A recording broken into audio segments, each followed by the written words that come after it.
अस्सलाम वालेकुम नाजरीन, आप देख रहे हैं नजम सेठी शो। मैं हूं उस्मा खान रूमी और मेरे साथ मौजूद नजम सेठी साहब। अस्सलाम वालेकुम।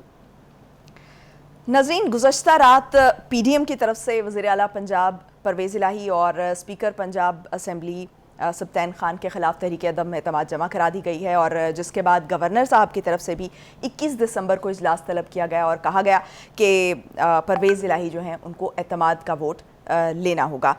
स्पीकर का कहना है कि जारी इजलास में गवर्नर एतमाद का वोट लेने का नहीं कह सकते, इसके लिए अलग से इजलास बुलाना पड़ेगा, ये गैर कानूनी है और गैर आइनी है। जबकि राना सनाउल्लाह जो है वो ये कहते हैं कि वज़ीर आला पंजाब को एतमाद का वोट लेना चाहिए और अगर वो एतमाद का वोट नहीं लेते तो गवर्नर नए वज़ीर आला पंजाब का ऐलान इंतखाब कर सकते हैं और गवर्नर पंजाब वज़ीर आला हाउस को सील कर देंगे।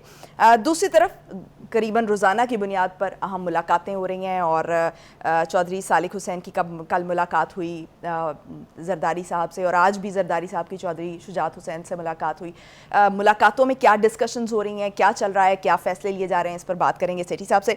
सेठी साहब, कल जो अहम मुलाकात हुई चौधरी सालिक हुसैन की और जरदारी साहब की और पैगामात का तबादला हुआ, तो इस में क्या ख़ास पैगाम था? क्योंकि उसके बाद हमने देखा कि 2-3 घंटे के बाद ही तहरीक अदम एतमाद जमा करा दी गई।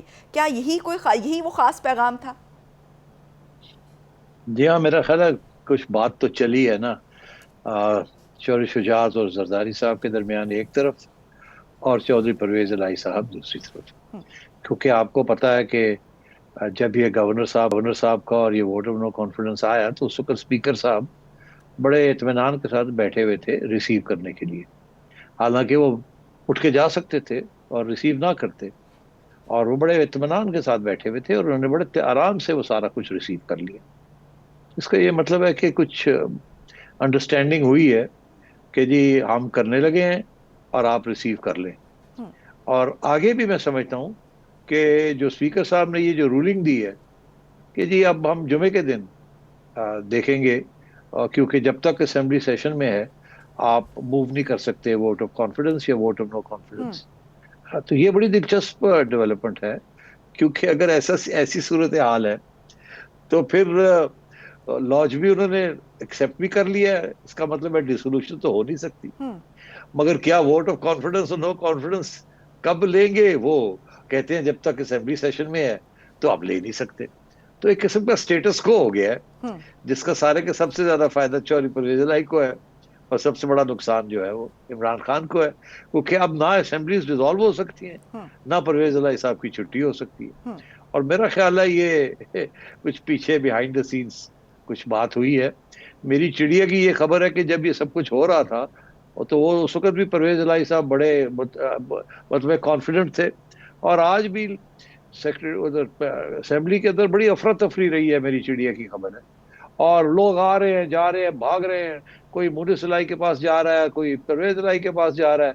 और मुनिस इलाही कह रहा है आप फिक्र ना करें, असेंबली डिसोल्यूशन से पहले हम आपके जो प्रोजेक्ट्स हैं उसके पैसे रिलीज कर देंगे। 2 दिन तो मुझे और दे दें, अभी अभी अभी वक्त है हमारे पास। और एमपीएस बड़े नाराज हैं जिनको पैसे नहीं मिले अभी तक। वो कहते हैं यार तुम घर जा रहे हो और हमें पैसे नहीं दिए। तो एक तरफ तो मुनीर सुलाई उनको तसल्लियां दे रहे हैं, दूसरी तरफ इमरान खान के पास भाग रहे हैं कि नहीं नहीं आप भी फिक्र ना करें, आप भी फिक्र ना करें।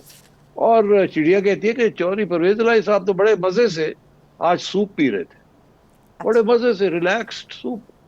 तो मेरा ख्याल है ये स्पीकर साहब और चौधरी परवेज इलाही साहब ने कोई मुका जरूर कर लिया है अच्छा, ऑपोजिशन के साथ, तो जिसके यानी साथ यानी हम ये एक्सपेक्ट करें कि क्या ये जो इजलास है ये कभी ख़त्म नहीं होने वाला अभी? देखिए ये अब इसका जो सबूत है वो मिलेगा कि अगर तो स्पीकर की रूलिंग को चैलेंज करती है पीडीएम, फिर ये है कि वो चैलेंज जो है उतनी देर तक तो स्टेटस को रहेगा, क्योंकि इन्हें कुछ स्टे हुए तो मिलेगी नहीं। तो स्टेटस को रहेगा। स्टेटस को का मतलब है ना वोट ऑफ कॉन्फिडेंस, ना वोट ऑफ नो कॉन्फिडेंस, ना डिसोल्यूशन। तो वो अब अदालतों में जाएंगे, फिर वहां जाके क्या होगा, वहां होता है वो उनको गम अदालत क्या उनको कहती है कि स्पीकर को कि भाई तुम्हारा सेशन तुम्हें एक्सेप्ट करना पड़ेगा, मुलतवी करना पड़ेगा। तो ये जैसे आपको पता है मैंने ये पेशन गोई की थी जी। कि असेंबली ने डिसॉल्व नहीं होना और ये बिल्कुल मामला चलेगा, घूम फिर के अदालतों में जाएंगे एक तरफ, और ये वक्त लगेगा। और दूसरी तरफ ये कि परवेज इलाही साहब इस वक्त दो किस्म की मुश्किलात का सामना कर रहे हैं। एक मोनिस इलाही साहब जो कि डटे हुए हैं कि नहीं, हमने नून लीग के साथ नहीं जाना और पीटीआई के साथ जाना है, और परवेज इलाही साहब जो शक करते हैं कि पीटीआई जो है वो हमें धोखा दे देगी और नून लीग भी जो है उसके भी ट्रस्ट नहीं किया जा सकता। तो बेहतर यही है कि इसको सिचुएशन को बरकरार रखा जाए, फिर आगे जाके देखते हैं कोई रास्ता निकलता है कि नहीं निकलता। क्योंकि जैसे हमने कल डिस्कस किया था, अभी तक तो वो जो कमेटी बननी थी जिसमें सीट एलोकेशन होनी थी, 25 सीटें, कौन सी सीटें वगैरह वगैरह, वो तो अभी तक हुआ ही नहीं। वो तो मामला अपनी जगह पे, और परवेज इलाही साहब ने पहले दिन कह दिया था कि जब तक वो मामला तय नहीं होता हमें एश्योरेंस नहीं मिलती कितनी सीटें मिलेंगी, कौन सी सीटें मिलेंगी अगली इलेक्शन में, और हमारी क्या हैसियत होगी एज अ पार्टनर, तो मैं तो डिसॉल्व नहीं करूंगा। तो वो भी डटे हुए हैं, और मुनिस इलाही साहब कभी इधर भागते हैं कभी उधर भागते हैं। आज और भी इमरान उधर खान से मिलने पहुंचे हुए थे और उसके बाद जो है तस्वीर भी जारी की और ट्वीट की और कहा कि जो है वो हम तो इमरान खान के साथ खड़े हैं। जी हाँ, बिल्कुल ऐसे ही है। तो अच्छी खासी अफरा तफरी पड़ी हुई है वहाँ एमपीएस को, मगर चौधरी साहब, परवेज इलाही साहब बड़े कॉन्फिडेंट हैं कि मामला जो है ना मैंने हैंडल कर लिया है। और देखिए पीडीएम का भी तो यही मौकफ है ना कि हम डिसोल्यूशन ना हो। तो अगर डिसोल्यूशन चौधरी परवेज इलाही भी नहीं चाहता, पीडीएम भी नहीं चाहती, तो फिर ये मौका हो सकता है, जो मैं नजर आ रहा है मुझे कि कोई ऐसी बात चल रही है। अच्छा सेठी साहब, ये भी खबरें हैं कि जो चौधरी शुजात हैं और आसिफ जरदारी हैं, इनके दरमियान जो मुलाकात हुई है उसमें अदम एतमाद या एतमाद का वोट दोनों की सूरत में उन्होंने कहा कि सीएम हमारा ही होगा, यानी कि हमारा का लफ्ज़ इस्तेमाल किया गया है। तो क्या वो सीएम जो है वो परवेज इलाही हो सकते हैं या कोई और नाम भी हो सकता है जिस पर इन्होंने इत्तेफाक राय किया हो? और क्या वो परवेज इलाही की उसमें कंसेंसस शामिल है? नहीं, अभी शामिल कैसे है, नहीं है। ये तो पीडीएम चाहती है ना, तो परवेज इलाही साहब तो ये नहीं चाहेंगे। तो इसलिए इसमें तो अभी बातचीत चलेगी, मौका होगा, देखना ये है कौन ज्यादा हावी है कि नहीं। और अगर ये अदालतों में घूमते हैं तो फिर देखना है कि अदालत किसकी साइड लेती है। अगर अदालत जो है वो शौरी शुजात की साइड लेती है तो फिर परवेज इलाही साहब को एक्सेप्ट करना पड़ेगा कि ठीक है जी, फिर तुसी सानू सीटें शीटां दी गल करदे हो तो फिर असी साढ़े नाल अलायंस कर लो और हम नहीं बनते चीफ मिनिस्टर। मगर अगर चौधरी परवेज इलाही का मौकफ और स्पीकर का मौकफ हावी हो जाता है तो फिर दूसरों को देखना पड़ेगा कि क्या वो ऑफर करने के लिए तैयार है कि नहीं। क्योंकि एक वक्त तो तैयार थे कि इलेक्शन तक चौधरी परवेज इलाही चीफ मिनिस्टर रहे। तो ये अभी गेम चलेगी। अच्छा सेठी साहब, ये तो अगर ये इजलास जारी रहता है, ये उस वक्त की सूरत हाल है, लेकिन अगर इजलास ये ख़त्म हो जाता है और अगला इजलास बुला लिया जाता है तो नंबर गेम बड़ी इंपॉर्टेंट हो जाएगी। और इस वक्त जो क्लेम किया जा रहा है, जो दावा किया जा रहा है, पीटीआई के लोग जो हैं वो दावा कर रहे हैं कि हमारे साथ नून लीग के कुछ लोग राबते में हैं, और नून लीग ये दावा कर रही है कि पीटीआई के कुछ अरकान हमारे साथ राबते में है। और इनमें से अगर कोई जब वोटिंग की बारी आएगी तो अगर इनमें से कोई गैर हाजिर होता है तो और वो पार्टी या फिर दूसरी सूरत में वो पार्टी पॉलिसी के खिलाफ वोट करता है तो क्या सूरत हाल होगी? फिर से देखिए ना, वो तो कानून बड़ा क्लियर है कि इस किस्म की सूरत हाल में जब वोट ऑफ कॉन्फिडेंस या वोट ऑफ नो कॉन्फिडेंस हो रहा हो, तो अगर कोई बंदा पार्टी की जो हिदायत है उसको ना माने, उसके ऑर्डर्स ना माने, तो वो फिर पार्टी उसको डिसीट कर सकती है एज अ, ये तो पार्टी के ऊपर पड़ेगा। तो अगर ऐसी सूरत हाल होती है तो फिर जो लोग नहीं आएंगे वो दे कैन बी डिसीटेड।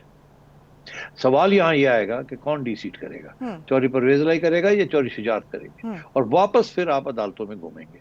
वो जो मैंने आपसे कहा कि उस स्टेज पे भी आपको पता ही है ऑलरेडी एक फैसला है कि पार्लियामेंट्री लीडर जो है वो फैसले करता है, और दूसरी तरफ एक इमरान खान के केस में एक ये भी फैसला है कि पार्टी हेड करता है।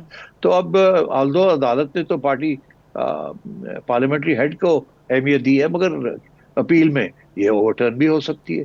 और दूसरी बात ये कि वो सूरत हाल क्या होगी कि अगर ये 10 के 10 लोग जो है पीटीआई के पीएमएलक्यू के काफली के ये कहते हैं जी कि हमारा पार्टी हेड चौधरी शुजात है तो हम तो उसकी तरफ जा रहे हैं, हम तो उसकी बात मानेंगे, तो फिर क्या होगा? तो ये मैंने कहा ना, ये सारी बातें अदालतों में घूमेंगे सारे, और जब तक अदालतों में घूमेंगे असेंबली डिसॉल्व नहीं होनी, जो कि पीडीएम का मकसद है। ठीक। अच्छा सेठी साहब, हॉर्स ट्रेडिंग वाला मामला जो है वो इस वक्त नज़र नहीं आ रहा, ना कोई बाज़गश सुनाई दे रही है, ना कोई एक दूसरे पर इल्ज़ाम लगा रहा है, और वैसे भी लग रहा है कि जो पिछला जो सारा एक प्रोसीजर हुआ उसके दौरान जो है हॉर्स ट्रेडिंग वाला मामला बहुत ज़्यादा हाईलाइट हो गया, जिसके बाद अभी कोई हिम्मत भी नहीं करेगा। तो अगर कोई पार्टी पॉलिसी के खिलाफ वोट करता है या दूसरी पार्टी की तरफ जाता है, क्योंकि 2 राउंड्स होंगे इस सूरत में, क्योंकि 186 का वोट, तो 186 का जो फिगर है वो लेना होगा, 186 किसी के पास भी अगर नहीं होते फॉर एग्जांपल, तो वो दूसरे राउंड में जाएगा। दूसरे राउंड में अगर कोई कुछ लोग मिसिंग हो जाते हैं तो क्या सूरत हाल होगी? देखिए, अगर तो वो नून लीग के पीडीएम के लोग मिसिंग हो जाते हैं तो फिर तो पीडीएम हार जाएगी। अगर इनके लोग मिसिंग हो जाते हैं, पीटीआई के, तो फिर यही होगा कि पीडीएम जीतेगी, मगर अदालतों में घूमेंगे आप कि वो और उनको फिर सेक्रीफाइस करनी पड़ेगी। सेक्रीफाइस से मुराद ये है कि जो लोग फिर नहीं आएंगे उनको पता होगा कि हम फारग हो रहे हैं फ्रॉम असेंबली, हमारा वोट काउंट नहीं हो रहा। तो अगर वोट काउंट नहीं होगा तो फिर गिनती कैसे पूरी होगी? तो अगर ऐसा डेडलॉक रहा तो गवर्नर्स रूल लगा देंगे वो। फिर आप रोक नहीं सकते गवर्नर्स रूल को। वो कहेंगे जी किसी के पास मेजोरिटी नहीं है, सारे ना या आउट हो गए हैं या किसी के पास मेजोरिटी नहीं है, तो मैं गवर्नर्स रूल लगा रहा हूँ। फिर गवर्नर्स रूल को रोकना बड़ा मुश्किल हो जाएगा। अच्छा, और क्या अगर ये इनमें से कोई भी मिसिंग होता है तो कहीं ना कोई तो यकीन दहानी कराएगा ना कि कुछ ना कुछ सेटलमेंट होगी, तो वो सेटलमेंट कौन कराएगा? किस चीज की सेटलमेंट? अगर कोई मिसिंग होते हैं, जैसे फॉर एग्जांपल पीडीएम के लोग अगर मिसिंग हो जाते हैं तो कहीं ना कोई सेटलमेंट हुई होगी ना? नहीं, कोई जरूरत नहीं सेटलमेंट की। वो तो उनके साथ सेटलमेंट तो है दूसरी पार्टी करेगी ना। वो उनके साथ क्या, वो उनको क्या लेते हैं देते हैं, वो तो फिर बात की बात। यानी वो पार्टी ही करेगी, कोई थर्ड पार्टी नहीं आ सकती उसमें? नहीं, वो आजकल थर्ड पार्टीज कोई नहीं है। Third parties behind the scenes होती है। अब वो भी थोड़े से जरा दूर, लॉन्ग आर्म्स दूर से वो भी नजर नहीं आएंगे आपको। मगर देखिए, बड़ी एक बात तो वाजे हो गई ना कि परवेज इलाही ने जाके चौधरी इमरान खान को क्या कहा है। परवेज इलाही ने ये कहा है, आजकल आज जो सारी बातें हो रही थी, चौधरी फवाद और ये कह रहे थे ना कि जी जब, और आज जो इमरान खान ने इंटरव्यू दी है कुछ पीटीआई के जर्नलिस्ट को, तो उसमें भी तो उन्होंने कुछ बातें कही हैं। उन्होंने कहा जी जब मैं ये बातें कर रहा था जनरल बाजवा के खिलाफ तो परवेज इलाही साहब चुप थे, उसके बाद 1 घंटा आके मेरे पास बैठे रहे, और उस वक्त भी इन्होंने प्रोटेस्ट नहीं किया, और हमने कोई जोक शोक्स भी क्रैक किए, और इन्होंने भी मुस्कुराहट की, हा हा हा किया। तो अब क्या हो गया ऑल ओवर सडन? तो उसका फिर मेरा ख्याल है मुनिस ने जाके एक्सप्लेनेशन दी है कि कहीं से डंडा आया है, तो है कि कर दे पे हो तुसी, उसके बाद सीधे मुलाकात हो भी तो जाओ। हुई थी ना? हाँ, तो वो मेरा ख्याल है फिर उसके बाद परवेज लाई ने भी ये कहा कि मैं की करदा, डंडा आया तो मैं, तो तुम्हें पता है बिगिनिंग टू एंड, आज कल परसों जो हो गुजर गया, जो आने वाला है जो है, हम तो उनके लोग हैं, हम तो उनके साथ खड़े हैं, जो हमें कहेंगे हम करेंगे। तो उन्होंने तो वाजे कर दिया खान को कि भाई हम तो उनका ऑर्डर फॉलो करेंगे। ठीक। सेठी साहब, मुझे ब्रेक लेने का कहा जा रहा है, ब्रेक से वापस आएंगे और फिर इसी टॉपिक पर हम इसी को कंटिन्यू करेंगे। Stay tuned.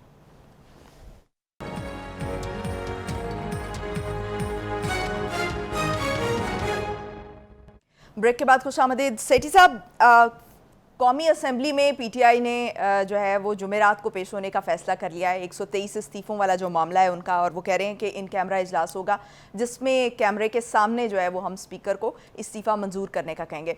लेकिन साथ ही कुछ मुशावरत भी चल रही है पीटीआई में, कुछ अंदर से ख़बरें ये आ रही हैं कि उन्होंने कुछ स्ट्रेटजी ये तय की है कि अगर इस्तीफ़े हमारे मंजूर नहीं होते तो उस सूरत में हम ये करेंगे कि जो वज़ीर आज़म शहबाज शरीफ हैं उनके ख़िलाफ़ तहरीक अदम एतमाद ले आएँ। तो क्या ये पॉसिबल होगा? हाँ हाँ बिल्कुल, मैं तो पहले दिन से कह रहा हूँ कि ये रास्ता ढूंढ रहे हैं असेंबली में जाने का, मगर रास्ते के साथ वो कुछ अपनी फेस सेविंग भी, कि बाइज्जत तरीके से वापस जाए, ऐसे ना लगे कि अब हार पीट के मार खा के अब वापस आ रहे हैं, ऐसे ना लगे। तो कोई असूली बात होनी चाहिए। अब उसूल इनका ये उन्होंने निकाला है कि हम अपने इस्तीफे जो हैं वो देने जा रहे हैं, और वहां हम एहतजाज करेंगे और कैमरा के अंदर करेंगे वगैरह वगैरह।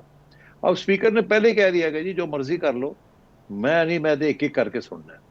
अब बात यह है कि अब ये जाएंगे प्रोटेस्ट करेंगे, स्पीकर रिजेक्ट कर दे, फिर अब क्या करेंगे? वापस आ जाए? नहीं, वो तो बैठना चाहते हैं वहां।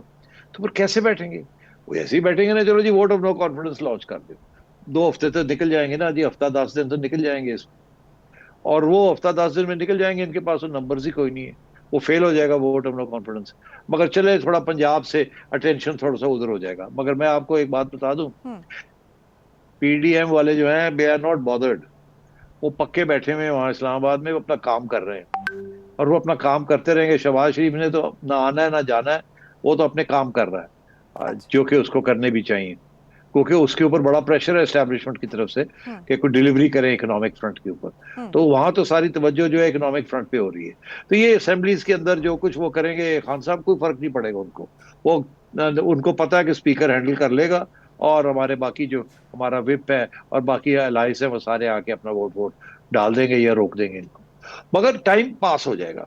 हम्म। अब ये टाइम पास जो है, ये एक्चुअली किसके हक में जाता है? ये एक्चुअली पीडीएम के हक में जाता है। वो इसलिए क्योंकि वो तो अभी इलेक्शन कराने के लिए तैयार नहीं है। तो चलो गेम्स खेलते रहे आप लोग, मगर पीटीआई जो है उसको भी अब टाइम चाहिए, क्योंकि पीडीएम बात नहीं मान रही। हम्म। अब बात मनवाने के लिए वो कभी इधर हाथ पैर मारते हैं, कभी इधर हाथ पैर मारते हैं, गेम में भी रहना चाहते हैं। एक तरफ धमकी दे रहे हैं कि डिसॉल्व करने लगे हैं, फिर डिसॉल्व भी नहीं करते। तो ये सारी गेम प्लेइंग हो रही है, और होना यही है कि ये मई जून तक निकल जाएगा ऐसे। फिर देखा जाएगा उस वक्त तक अगर कोई 6 माह तो बड़ी बहुत टाइम होता है ना जी, उसके अंदर कोई डिस्कशन हो सकती है। जैसे मैंने कहा, असद उमर साहब ने तो इशारा कर दिया है हम्म। कि हम तैयार हैं, हमारे साथ कोई मुकाबला कर लो, 3 महीने कम कर लो, 3 महीने ज्यादा कर लो। मगर खान साहब का प्रॉब्लम यह है कि खान साहब जो है वो अंग्रेजी का मुहावरा, इज आउट ऑन अ लिम। वो किसी एक दरख्त की टहनी पे बैठे हुए हैं, और उनको समझ नहीं आ रही है कि ऊपर कैसे चढ़ूं या नीचे कैसे उतरूं। तो वहां उनका मसला बना हुआ है, वो रास्ते ढूंढ रहे हैं। सही। और ये इस वक्त टाइम गेन करने की कोशिश कर रहे हैं ताकि उनको फेस सेविंग मिल जाए। जी हाँ।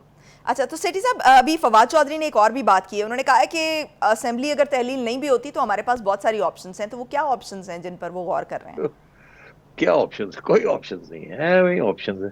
फिर वापस आ जाएंगे, हम जा रहे हैं जी, फिर आ जाएंगे, हम फिर आ रहे हैं जी, यही है। और ऑप्शन इनके पास क्या है? अच्छा, कोई तो ऑप्शन नहीं है इनके पास। सही। आपने कहा कि ये जो तमाम मामलात हैं जो पंजाब में चल रहे हैं ये डिले होंगे और अदालतों में जाएंगे ये मामला। तो अदालत में आप किसका पलड़ा भारी देख रहे हैं? नहीं देखिए, ये अच्छी बात नहीं है कि हम ये कहें कि फलाने का पल्ला भारी है। ऐसे ऐसे लगेगा जैसे हम अदालत को इन्फ्लुएंस करने की कोशिश कर रहे हैं। हम्म। बात यह है कि इस वक्त ना अदालतें चाहती हैं इलेक्शंस हो, ना एस्टेब्लिशमेंट चाहती है इलेक्शंस हो, ना पीडीएम चाहती है इलेक्शंस हो। सिवाय पीटीआई के कोई और नहीं चाहता और ना इलेक्शंस हो। मुल्क की मुआशी सब सूरत हाल ऐसी है। नो, उसी की तरफ मैं आ रहा हूँ ना। सारे ये चाहते हैं कि कुछ स्टेबिलिटी आए, माशी सूरत हाल को बेहतर करे ये पीडीएम गवर्नमेंट। हम्म। बिकॉज लोगों को पता है इस बात का कि अगर इलेक्शन की तरफ आप चले गए तो अगले 6 महीने तो गुजर के जाएंगे, और उतनी देर में मुल्क डूब जाएगा, कोई होगा नहीं चलाने के लिए। और अगर आप इलेक्शन की तरफ जाते हैं और केयर टेकर्स आ जाते हैं और ये आपस में लड़ते रहते हैं बाहर भी, तो फिर क्या होगा? फिर ये है कि एस्टैब्लिशमेंट केयर टेकर्स को कहेगी आप बैठे रहो यार, अब हमारा काम करें, ये बैठने दो, लड़ने दो इनको बाहर। हम्म। अब बात यह है कि ये फिर किसी को सूट नहीं करेगा, ना सूट करेगा ना पीटीआई को सूट करेगा। तो इसलिए मेरा ख्याल है सबसे बड़ा लूजर इमरान खान होगा। इमरान खान इसीलिए चाहता है फौरी तौर पे इलेक्शन हो, क्योंकि अभी वो थोड़ा बहुत पॉपुलर अभी भी है। जैसे जैसे टाइम गुजरेगा, देखिए ना, आज जो उन्होंने अपने सहाफियों को बुला के लंबा चौड़ी उन्होंने दी है, और उनके सहाफी जो है वो लगे हुए हैं, खान ने ये कहा, खान ने वो कहा। सारी घिसी पिटी बातें हैं, हम्म। एक बात नई नहीं है, हम्म। सारी बातें पुरानी बातें हैं। हम्म। मगर वो गेम में रहना चाहते हैं, हम्म। मीडिया में रहना चाहते हैं, इसलिए हर रोज वो फिर बुला लेते हैं, फिर बैठ जाते हैं, फिर वही बातें घूम फिर के, हम्म। कोई नई बात तो कर नहीं रहे हैं। दिन ब दिन उनका बयानिया कमजोर होता जा रहा है, बिकॉज सुनने वाले लोग जो है दूध थक गए हैं सुन सुन के, उसके साथ को मिल कुछ नहीं रहा है। तो इसलिए खान साहब इज इन ट्रबल। और शहबाज शरीफ साहब बड़े कॉन्फिडेंट है, पीडीएम बड़ी कॉन्फिडेंट है, राना सनाउल्लाह की साहब आप बातें सुने, वो तो बड़े कॉन्फिडेंट लगते हैं। और जो पसूड़ी पड़ी हुई है वो सारी खान साहब के कैंप में पड़ी हुई है, चौधरी साहब के कैंप में पड़ी हुई है। और मैं आपको ये बता दूं कि किसी सूरत में भी एस्टेब्लिशमेंट नहीं चाहती कि इस वक्त कोई इलेक्शंस हो। अलबत्ता वो अभी इंटरवेंशन नहीं कर रहे, वो बिल्कुल न्यूट्रल है, मगर उन्हें नजर आ रहा है कि अगर वो इंटरवेंशन नहीं करेंगे और पीडीएम के ऊपर यहाँ आके बंदूक नहीं रखेंगे कहीं इलेक्शन कराओ, तो पीडीएम ने इलेक्शन नहीं कराना। और खान साहब जो है वो अब लॉन्ग मार्च, धरने शरने, ये जमाने गए अब। वो उस वक्त बड़े दलेर थे जब एस्टेब्लिशमेंट साथ होती थी इनके। जैसे ही बाजवा साहब इधर उधर हुए नहीं तो इन्होंने लॉन्ग मार्च भी कॉल ऑफ कर दी, और आके लाहौर में आके बैठ गए जमान पार्क में, बनीगाला भी भूल गए। डर लगता है इनको कि गिरफ्तार ना हो जाए। उधर से आपको पता ही है, आज 5 केसेस की अ, समाप्त थी, जी। और दिन ब दिन उनके खिलाफ जो केसेस हैं मुख्तलिफ किस्म के, वो जोर पकड़ रहे हैं। तो किसी न किसी स्टेज पे खान साहब को समझ आनी चाहिए कि अगर ये जैसे कहते हैं ना, कॉन्स्टिट्यूशनल रास्ता नहीं इख्तियार करते, हम्म। तो फिर फिर और बहुत सी चीजें हो सकती है, जो कि मैं कह चुका हूँ हम्म। कि देखिए, इनको ख्याल करना चाहिए। ये ना हो कि लेवल प्लेइंग फील्ड बन जाए, लेवल प्लेइंग फील्ड के साथ नवाज शरीफ डिस्क्वालीफाइड है, ये भी डिस्क्वालीफाई हो जाए, फिर क्या होगा? ठीक। तो तो और क्राइसिस बन जाएगी। हम तो तो चाहते हैं कि कोई भी डिस्क्वालीफाई ना हो, हम्म। नवाज शरीफ भी ना हो, इमरान खान भी ना हो, सारे इलेक्शन लड़े एक फ्री एंड फेयर, हम्म। मगर टाइम पे। ऐसे नहीं कि जी लड़ाई करते करते मुल्क का ही पठा गोल कर दे तुसी। और अभी तो आईएमएफ का मामला चल रहा है, जिसके साथ बहुत से इश्यूज और लगे हुए हैं, तो पहले उसकी तरफ जाएं, नहीं तो रहना ही कुछ नहीं, तो ये लड़ेंगे क्या? जाएंगे कहाँ? कौन से इलेक्शन जीत के क्या करेंगे? तो सेठी डिफॉल्ट हो साहब, गया तो फिर क्या करेंगे? जो जो इमरान खान का मौकिफ है वो ये है कि अवाम मेरे साथ है। तो ये जो केसेस आ रहे हैं और जिस तरह से ऑडियोज आ रही हैं, जिस तरह से केसेस बन रहे हैं, क्या अवाम पे उनकी जो पॉपुलैरिटी है उस पर इसका असर पड़ रहा है? ये देखिए, ये जो छोटा छोटा कतरा कतरा करके खान साहब के खिलाफ बवाल आ रहा है, हम्म। कभी कोई वीडियो आ जाती है, कभी कोई ऑडियो आ जाती है, कभी कुछ और चीज आ रही है, अभी तो ये चलेगा मामला। बहुत से लोग मायूस हो जाते हैं ना, जैसे खान साहब का प्रोपागेंडा सुन सुन के पीडीएम के सपोर्टर्स मायूस हो जाते हैं, यार फिर गल होएगी। हम्म। इतने भी, इनके भी बड़े ऐसे सपोर्टर्स हैं जो कि इनकी बातें जो है ना, एक्सपोज हो रहे हैं खान साहब। वो जो सारा एक भगवा बना हुआ था ना खान साहब, ओए अनटचेबल, टेफलॉन मैन, वगैरह वगैरह, ऐसी नहीं बात। ठीक है, आज अगर वोटिंग कराई जाए तो इनका बड़ा, बहुत बड़ा वोट बैंक है, ये नहीं मैं कह सकता कि इतना बड़ा है कि वो जीत जाएंगे, नून लीग का अपना बड़ा ट्रेडिशनल वोट बैंक है। मगर बात यह है कि खान साहब over a period of time can only become unpopular, less popular, shall be से लेस पॉपुलर। और पीडीएम जो है over a period of time can only become less unpopular. मेरी आप बात समझ रहे हैं? He can become more unpopular या लेस पॉपुलर, और वो लेस अनपॉपुलर। तो और यही उनका प्लान है कि किसी तरीके से ये आईएमएफ आ जाए, बजट तक पहुंच जाए, फिर हम थोड़े बहुत पैसे खर्च करें, और वो लोग कहे वाह जी वाह, मजा आ गया जी, लोग भूल जाए अपने आजकल के रोने धोने और ये इन्फ्लेशन, और पेट्रोल की कीमतें सस्ती हो जाएं, या कोई नई स्कीम आ जाए, लैपटॉप्स ओए होए, और बेनजीर इनकम सपोर्ट प्रोग्राम, और ये और वो, और हेल्थ कार्ड, एकदम बड़ी एक्टिविटी पीडीएम कर दे, तो they are back in the game. लेकिन ये एक्टिविटी होती नजर भी तो नहीं आ रही सेठी साहब अभी तक। अब तो अरे टाइम तो भाई थोड़ा रह गया मैडम, है। नहीं नहीं, टाइम बहुत बहुत कोई थोड़ा नहीं रहा। अभी 6 7 8 महीने पड़े हैं, ऐसी कोई बात नहीं है। ठीक, इतनी जल्दी जो है वो इस पे अमल हो सकता है यानी कि? हाँ नहीं, उसकी वजह यह है ना कि अभी तो 6 माह पड़े हैं बजट के अंदर। हम्म। बजट के अंदर पता चलेगा ना कि ये क्या सख्त बजट आता है, हल्का बजट आता है, क्या आवाम के लिए कोई सहूलत होती है कि नहीं। हम्म। देखिए, मैं आपको एक बात बताऊं, अवाम जो है ना, उसकी जो मेमोरी है ना, वो बड़ी शॉर्ट टर्म होती है। हम्म। वो जब उनको तकलीफ हो रही होती है तो वो तकलीफ बढ़ जाती है, और जब उनको कोई सहूलत मिलती है तो वो उनको याद रहती है। राइट। लोग मुश्किल वक्त जो है वो भूल जाते हैं, हम्म। और जो अच्छे वक्त होते हैं वो याद रखते हैं।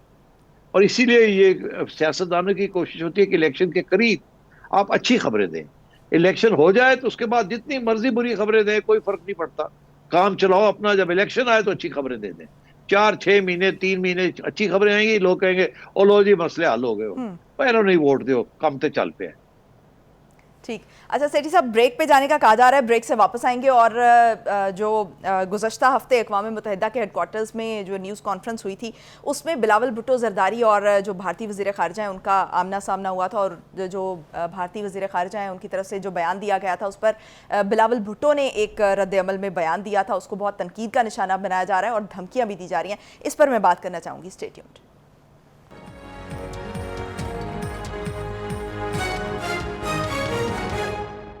ब्रेक के बाद खुशामदीद। सेठी साहब, जिस तरह से ये तल्ख कलामी देखने में आई और जिस तरह से भारत की तरफ से रद्द अमल आ रहा है, क्योंकि एक भारतीय सियासी कारकुन है, उन्होंने बिलावल के सर की कीमत भी लगाई है, तो क्या ये एक इंटरनेशनल मैसेज नहीं जा रहा कि जो असल में हमें दहशतगर्द कहने की कोशिश कर रहा है भारत, वो असल में खुद दहशतगर्द है, अगर वो इस तरह से किसी वज़ीर ख़ारिजा पे, किसी मुल्क के वज़ीर ख़ारिजा को सरेआम धमकी दे रहा है?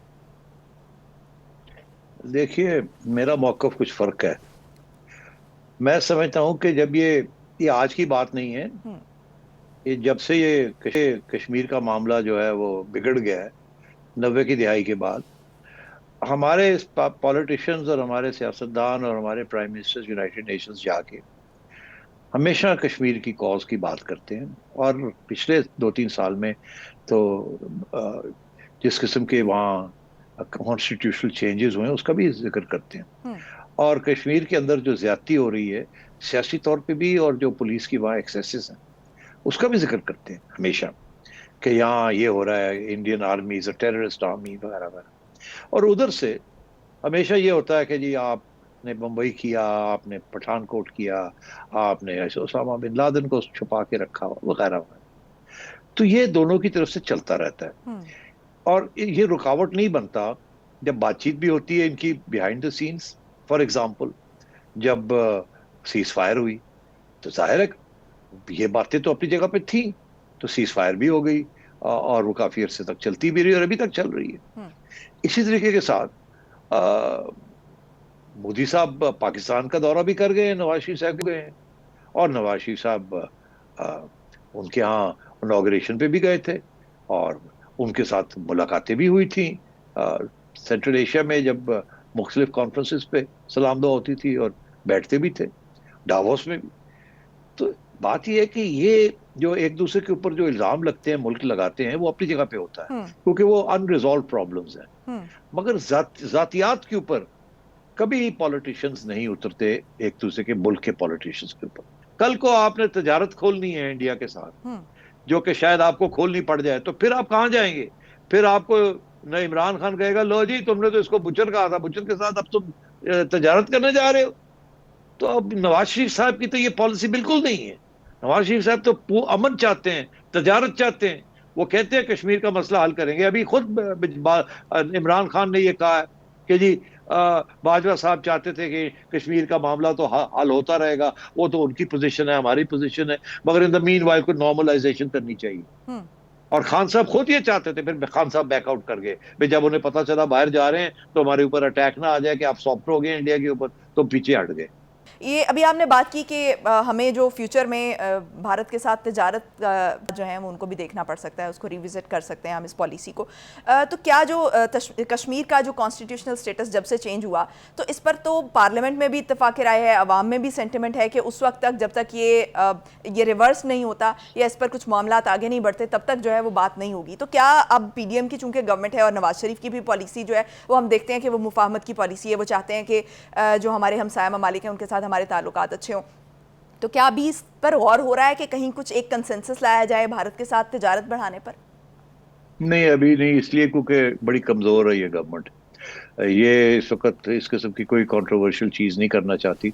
अलबत्ता मैं ये समझता हूँ कि जब कुछ मुश्किलात आई सख्त किस्म की, कि लगा ऐसे कि आलू की शॉर्टेज हो गई और चीखे, लोगों की चीखें निकल गई, प्याज नहीं मिल रहे, मिर्चें नहीं मिल रही, तो ये क्वाइटली इजाजत दे देंगे, अच्छा जी ये 2 आइटम मंगवा लें आप, बाकी सब कुछ तजारत बंद रहेगी। यही तो खान साहब करने जा रहे थे और उस वक्त फौज की भी हमायत थी, करें करें करें, तो आवाम के लिए कोई रिलीफ मिले, फिर शॉर्टेज ना हो, शॉर्टेज और इन्फ्लेशन ना हो, इन्फ्लेशन हो गई, शॉर्टेज हो गया, होर्डिंग हो गई, तो लोग चीखे मारेंगे और गवर्नमेंट को काफी बदनामी होगी। तो ये किसी स्टेज पे भी ये गवर्नमेंट ये एक कदम उठा सकती है कि जी चलो ये 1-2 चीजें वहां से जल्दी से मंगवा लेते हैं, फिर और कुछ नहीं करते। मगर हाँ, ये सिचुएशनल होगा, मगर मैं नहीं समझता कि कोई मेजर इनिशिएटिव तजारत के ऊपर ये गवर्नमेंट लेगी, क्योंकि खान साहब बाहर बैठे हैं और खान साहब इसको एक्सप्लॉइट करेंगे और बुरा भला करेंगे गवर्नमेंट का। और अब बिलावल भुट्टो साहब के बाद इस आउटबर्स्ट के बाद मेरा नहीं ख्याल किसी की हिम्मत होगी कि वो तब जाके कोई सुलह सुलह की बात करे या कोई तजारत की लंबी चौड़ी को बात हो। ठीक, बहुत शुक्रिया सेठी साहब। नाज़रीन, प्रोग्राम से मुतालिक अपनी राय से ज़रूर आगाह कीजिएगा। मुझे दीजिए इजाज़त। पाकिस्तान की हमेशा पाइंदगी की दुआ के साथ अल्लाह हाफ़िज़ नाज़रीन।